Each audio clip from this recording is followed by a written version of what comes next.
Entonces, hoy vamos a hablar de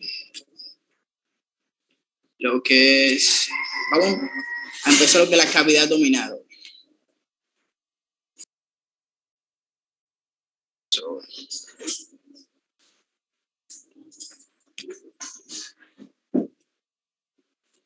Empezaremos a hablar de generalidades.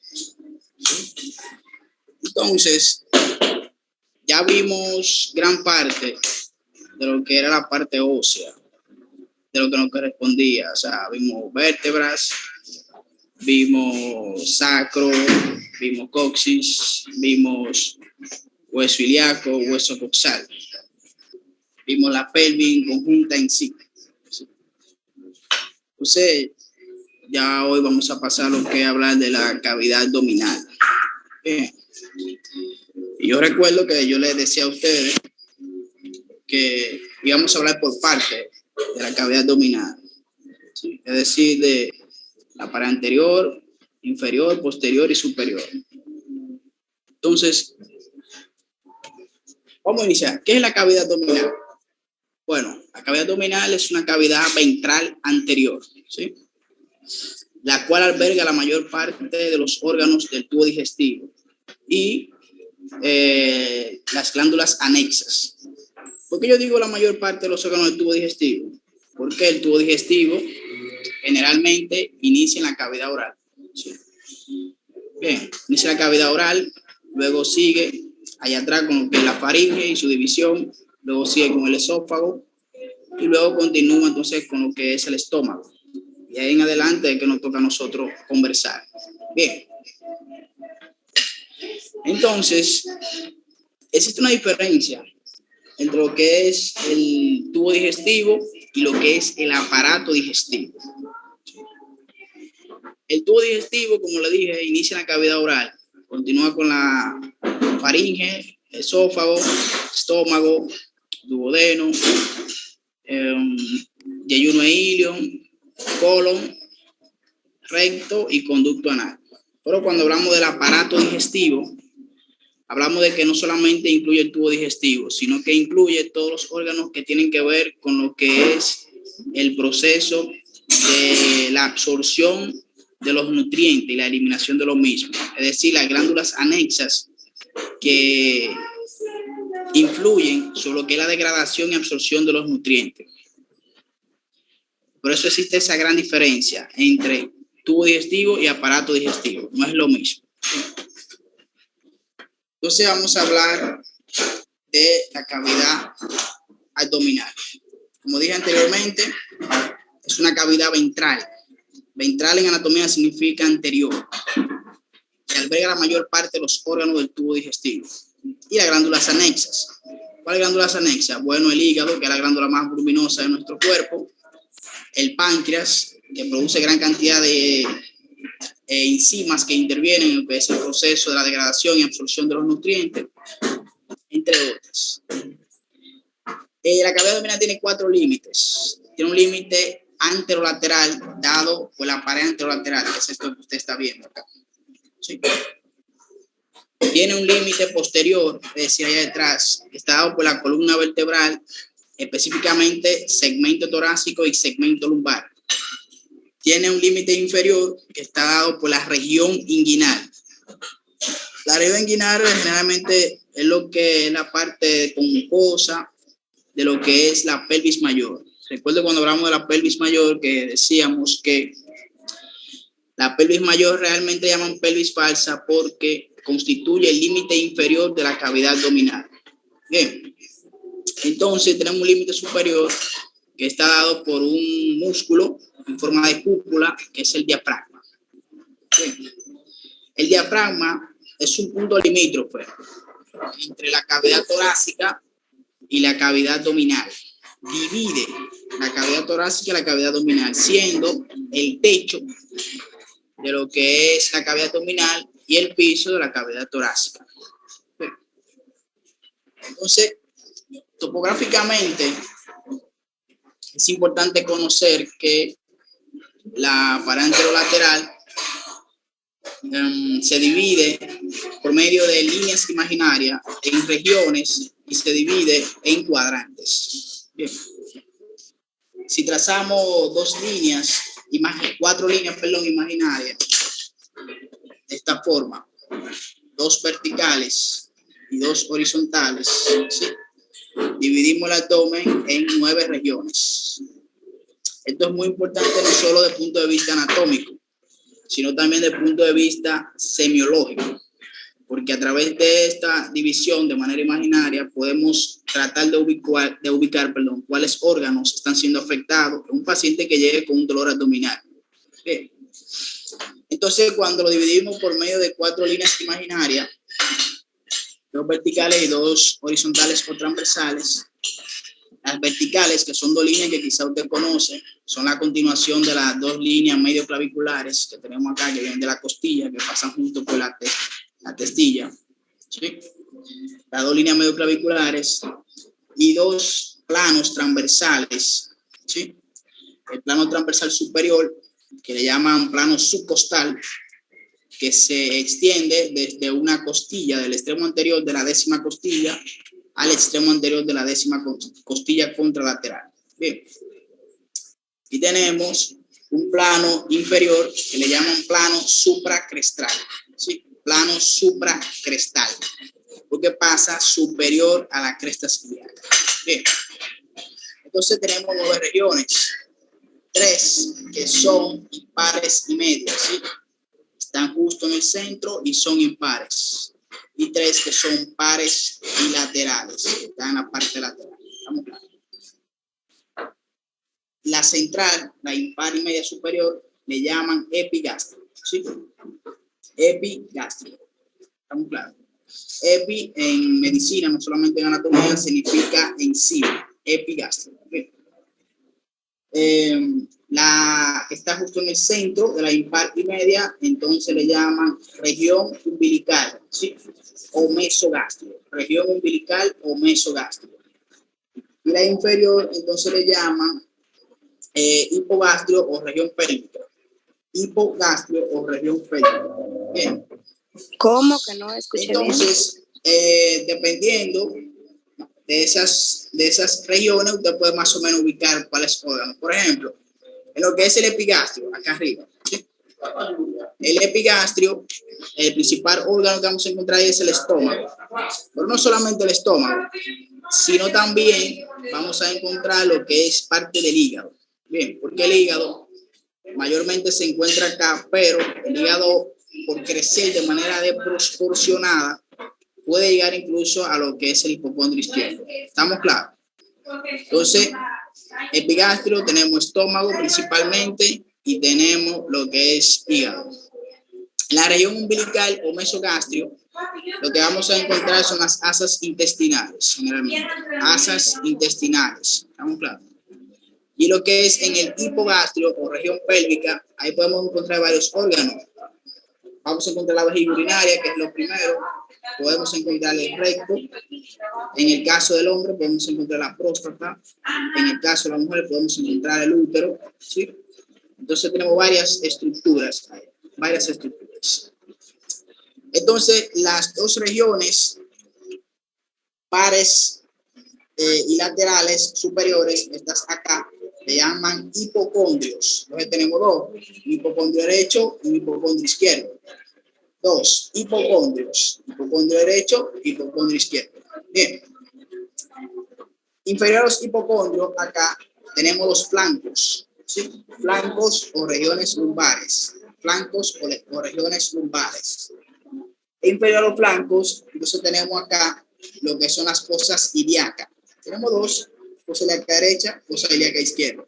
Al igual que los flancos, tenemos 2, un flanco derecho y un flanco izquierdo. Bien. Entonces, en el caso del hipocondrio derecho, el principal órgano que vamos a encontrar en el hipocondrio derecho, obviamente, es el hígado. Bien. Pero no solamente el hígado se encuentra ahí. También tenemos, por ejemplo, la vesícula biliar que está adherida al hígado. Bien. También tenemos el polo superior del riñón derecho. Y también tenemos la glándula suprarrenal derecha. En el caso del hipocondrio izquierdo, el principal órgano que vamos a encontrar ahí es el vaso. Pero solamente el vaso. También vamos a encontrar que puede llegar allá lo que es la cola del páncreas. Puede subir allá arriba. Es decir, que una pancreatitis, que parte del principal zona donde se encuentra el páncreas, es en la región umbilical, ¿sí? O mesogastrio, pero se extiende hacia allá. Usted puede tener también un pequeño dolor ahí en lo que es el hipocondrio izquierdo. Pero aparte de eso, también usted puede encontrar allá lo que es el polo superior del riñón izquierdo y la glándula suprarrenal izquierda. Bien. Entonces tenemos flanco derecho. En el flanco derecho, obviamente, usted va a encontrar lo que es el riñón derecho. Aparte del riñón derecho, usted puede encontrar el uréter derecho.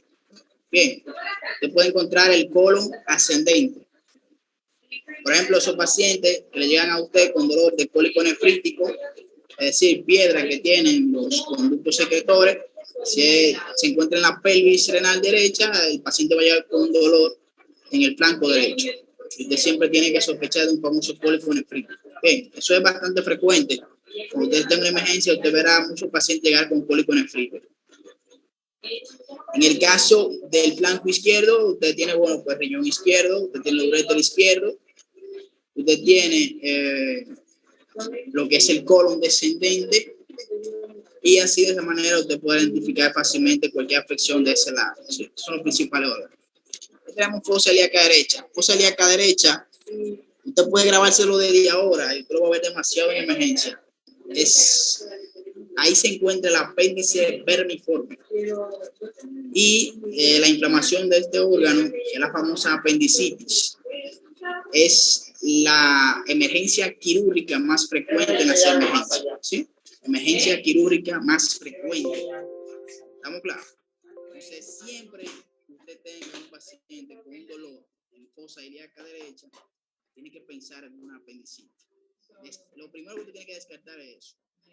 Pero no solamente un dolor de apéndice le da aquí. Por ejemplo, usted tiene el ciego ahí. Los pacientes que tienen cáncer de ciego le llegan con un dolor ahí muy parecido a lo que es a un dolor de un apéndice. Parte de lo que es el ilion terminal también se encuentra ahí. Muchas veces hay un famoso divertículo que le llaman divertículo de Merck que se inflama, le da un dolor muy característico a una apendicitis, porque está cerquita ahí. Pero en una mujer, usted también tiene el ovario derecho, usted tiene la trompa de falopio derecha, y esos dolores de quiste roto, de quiste de ovario, de salpingitis, de un proceso inflamatorio pélvico que afecte tanto el ovario derecho como la trompa del ovario derecho, todo eso le puede dar un dolor muy característico parecido a una apendicitis. Por esa razón, el confirmar el diagnóstico de un apéndice en una mujer que esté en edad de procrear, obviamente, es muy difícil, porque hay muchas cosas que se pueden descartar que dan dolor en fosa ilíaca derecha. Bien. Entonces, en el hipogastrio, por ejemplo, ya hablamos ahorita que se encuentra la próstata, una prostatitis en el hombre, una cistitis en el hombre, cálculo a nivel de la vejiga urinaria. Esos son dolores que le pueden a nivel de hipogastrio y que usted, como médico y que pasó por anatomía 2, sabe que se encuentran esos órganos ahí. En fosa ilíaca izquierda, donde tenemos el colon sigmoide, ¿sí? Colon sigmoide. Y, por ejemplo, los dolores de colon sigmoide que se ven generalmente en pacientes ancianos, usted tiene que pensar en lo que es CA de colon sigmoide, es decir, cáncer de colon sigmoide, que es bastante frecuente en los pacientes ancianos. Bien, pero en una mujer, usted tiene el ovario izquierdo, tiene la trompa de falopio izquierda. Así que usted tiene que tener siempre pendiente esos órganos para buscar y confirmar cualquier diagnóstico que le llegue a su mente. Bien, entonces esa es la división de manera topográfica por medio de 4 líneas imaginarias. Repito, 2 verticales que son las 2 líneas medio claviculares, ¿sí? 2 planos horizontales que tenemos el plano subcostal, ¿sí? Que se extiende desde el extremo anterior de la décima costilla hasta el extremo anterior de la décima costilla del lado contralateral. Y tenemos el plano supracrestal, ¿sí? El plano supracrestal que se encuentra desde el extremo superior de la cresta ilíaca de un lado hasta el extremo superior de la cresta ilíaca al lado contralateral. Bien.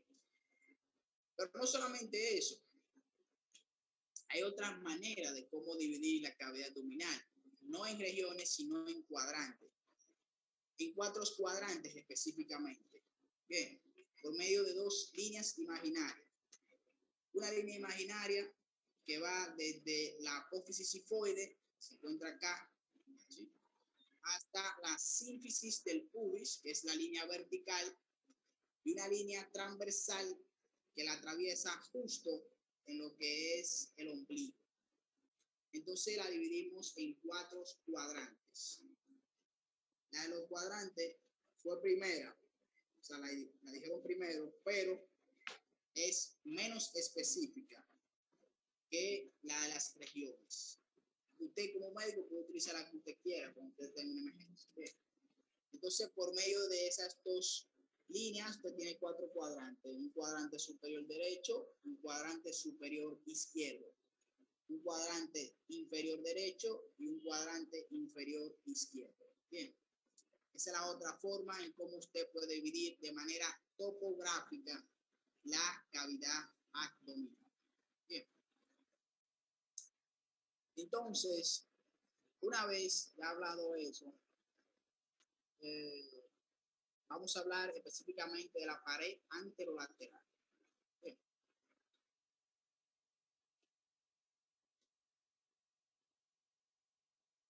Entonces, mire, la pared anterolateral, estamos hablando del límite anterior y lateral de lo que es la cavidad abdominal. Normalmente está compuesto por 7 capas, ¿sí? 7 capas que son estas que estamos viendo acá.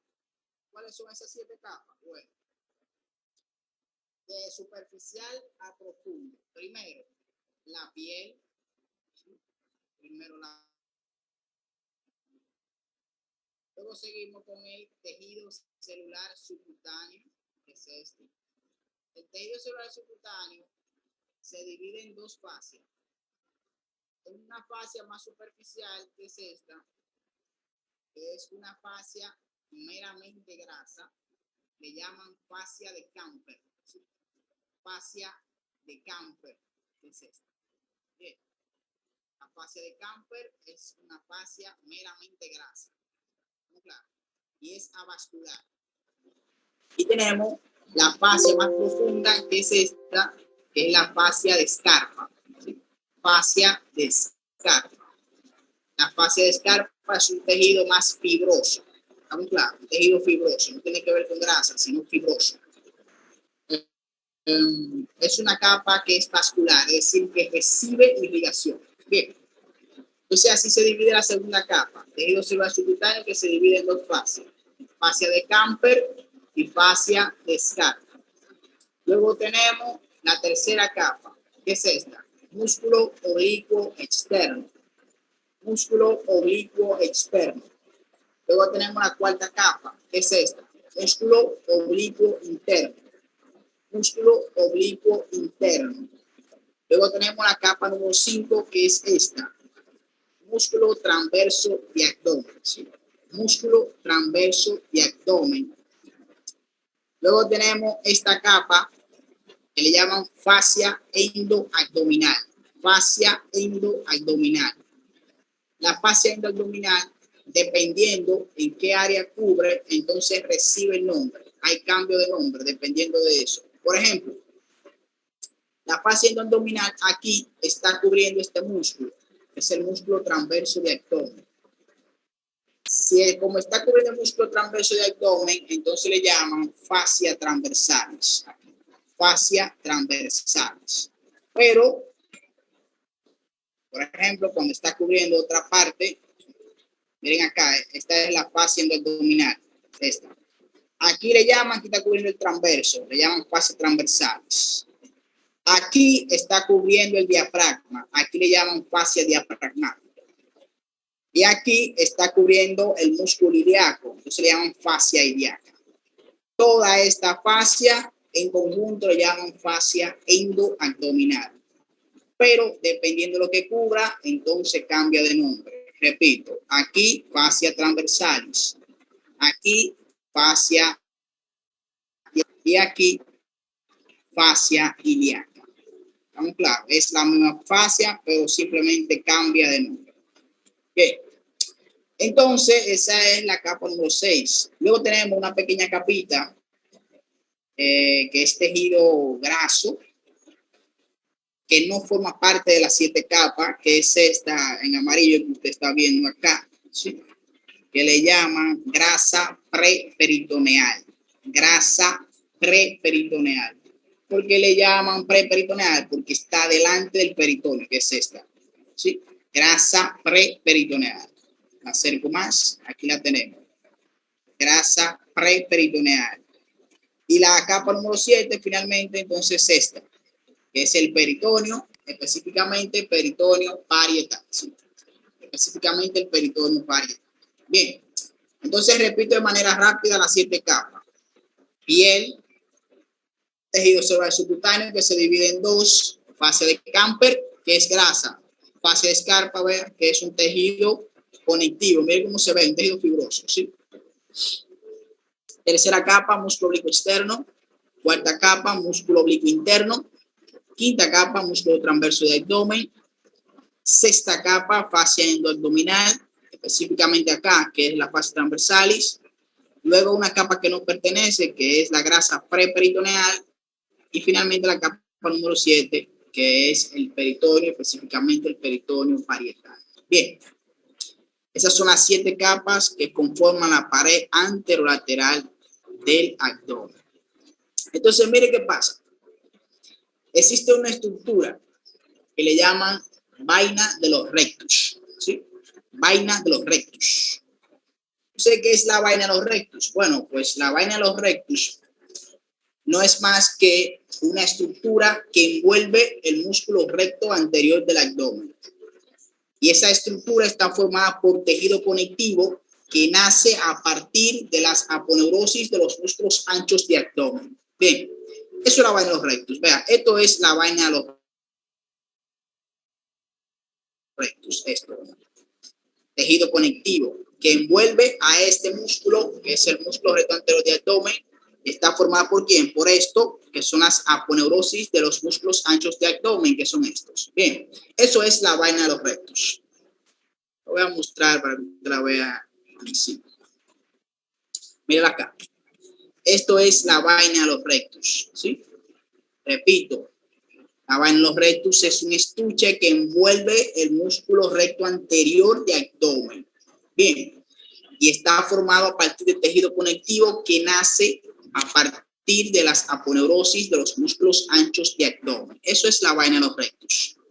Ahora bien, la vaina de los rectus está compuesta por 2 paredes y cada pared de esa se divide en 3 tercios. Entonces tenemos una pared anterior, que es esta que usted está viendo acá, y tenemos una pared posterior. Vamos a mostrarlo acá. Esta es la pared anterior, ¿sí? Esta es la pared anterior, esta es la pared posterior y este es el músculo recto del abdomen. Cada pared de esa le decía que se divide en 3 tercios. Un tercio superior, un tercio medio y un tercio inferior. Entonces vamos a mostrarlo. Míralo acá. Este es el tercio superior, este es el tercio medio y este es el tercio inferior. Ahora bien, cada uno de esos tercios, ¿sí? Está dividido, no dividido, sino que está configurado de manera diferente, ¿sí? Cada uno de esos tercios. ¿Estamos claros? Antes de continuar, los músculos anchos de abdomen, que repito, que son oblicuo externo, oblicuo interno y transverso de abdomen, ellos no tienen de manera normal, como los demás músculos, tendones, sino lo que tienen son aponeurosis. Ahora bien, ¿qué son las aponeurosis? Bueno, pues las aponeurosis no son más que un conjunto de tendones que están aplanados. Bien, como las fibras de ellos son fibras que están aplanadas, o sea, músculos anchos, porque son anchos, cada fibra muscular tiene un tendón, cada fibra muscular tiene un tendón. Entonces, como están planos así, todas las fibras tienen un tendón, entonces lo que forman es varios tendones, muchos tendones aplanados, forman aponeurosis. Bien, eso es lo que pasa. Por ejemplo, el músculo oblicuo externo tiene una aponeurosis. El músculo oblicuo interno tiene una aponeurosis. El transverso, a diferencia de los dos anteriores, tiene dos aponeurosis. Una aponeurosis anterior, que es esta, y una aponeurosis posterior. ¿Sí? ¿Estamos claros? Dos aponeurosis. El único que tiene es el transverso, que tiene dos aponeurosis. Bien. Entonces vamos a hablar de la configuración de los tercios. ¿Estamos claros? Vamos a iniciar con el tercio superior de la pared anterior. Repito, tercio superior de la pared anterior de la vaina de los rectos. ¿Cómo está configurada? Bueno, está configurada de la siguiente manera. Presten mucha atención. Este es el tercio superior, ¿verdad? Está formada por la aponeurosis del músculo oblicuo externo. Bien, esta aponeurosis, vea, del músculo oblicuo externo. Esta aponeurosis del músculo oblicuo interno tiene una particularidad y es que se divide en dos hojas o láminas. Bien, mírelo ahí, usted lo está viendo con sus ojos, mire cómo se está dividiendo. Una hoja o lámina anterior y una hoja o lámina posterior. Usted lo está viendo con sus ojos. Entonces el tercio superior es que estamos. Tercio superior, pero de la pared anterior. Y esta es la pared anterior. Aquí es que estamos. Ya dijimos que está compuesta por la aponeurosis del músculo oblicuo externo y la hoja o lámina anterior de la aponeurosis del músculo oblicuo interno. Esa es la configuración del tercio superior de la pared anterior de la vaina de los rectos. Repito, aponeurosis del músculo oblicuo externo y hoja o lámina anterior de la aponeurosis del músculo oblicuo interno. Bien. Entonces, el tercio superior, pero de la pared posterior. ¿Estamos claros? Entonces, el tercio superior de la pared posterior, primero tenemos aquí, mira aquí, la hoja o lámina posterior de la aponeurosis del músculo oblicuo interno. Míralo ahí. Tenemos esto, que es la aponeurosis anterior del músculo transverso y abdomen, y tenemos esto, que es la fascia transversal. Esos tres elementos tenemos en el tercio superior de la pared posterior de la vaina de los rectos. Repito, hoja o lámina posterior de la aponeurosis del músculo oblicuo interno, aponeurosis anterior del músculo transverso del abdomen y fascia transversales. Esos tres elementos. Bien, eso es el tercio superior, tanto de la pared anterior como de la pared posterior. Entonces vámonos para el tercio medio. Gracias a Dios, en el tercio medio tenemos la misma configuración. ¿Estamos claros? Tanto de la pared anterior como de la pared posterior. Es decir, la pared anterior del tercio medio está conformada por aponeurosis del músculo oblicuo externo y hoja o lámina anterior de la aponeurosis del músculo oblicuo interno. Bien. La pared posterior, pero del tercio medio, la misma configuración. ¿Qué tenemos? Hoja o lámina posterior de la aponeurosis del músculo oblicuo interno, aponeurosis anterior del músculo transverso del abdomen y fascia transversales. Las mismas estructuras. Bien. Eso es tanto en el tercio superior como en el tercio medio.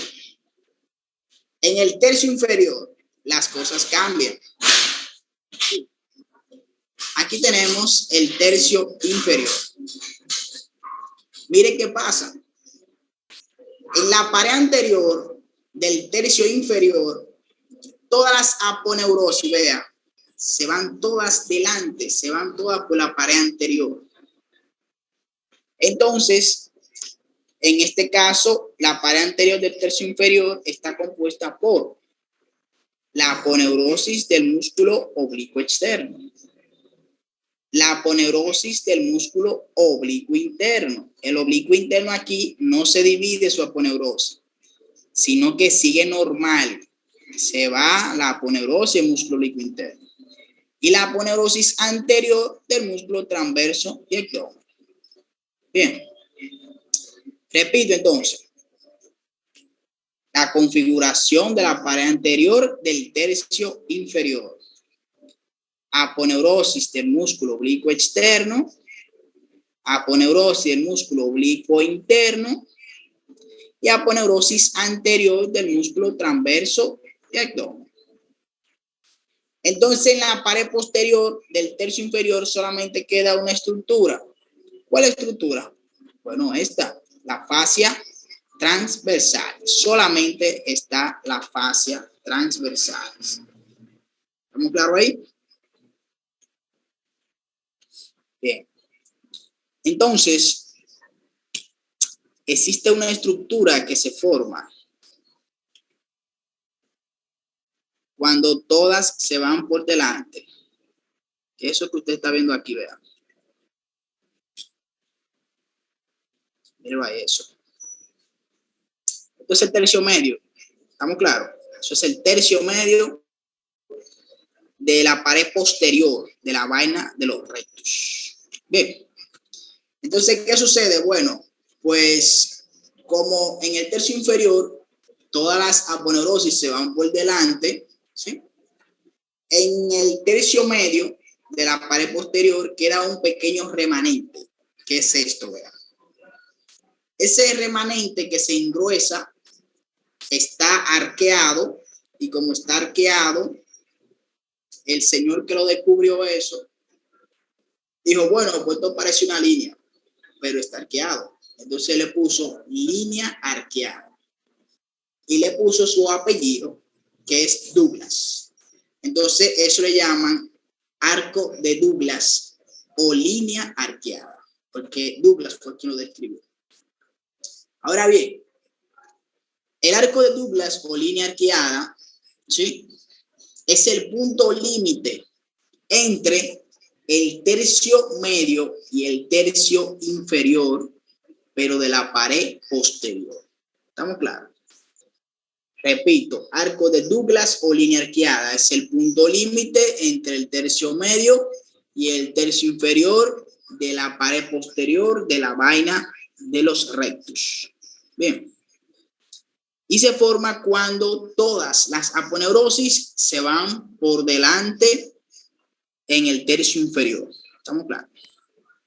Existe otra línea que se forma, ¿sí?, cuando se da la configuración de la vaina de los rectus. Podemos utilizar esa misma. ¿Qué es esto que vemos acá? Esta gran línea, ¿verdad? Esa línea se forma por la confluencia de todas las aponeurosis. Cuando todas se encuentran en la línea media. Entonces esa línea le llaman línea alba o línea blanca.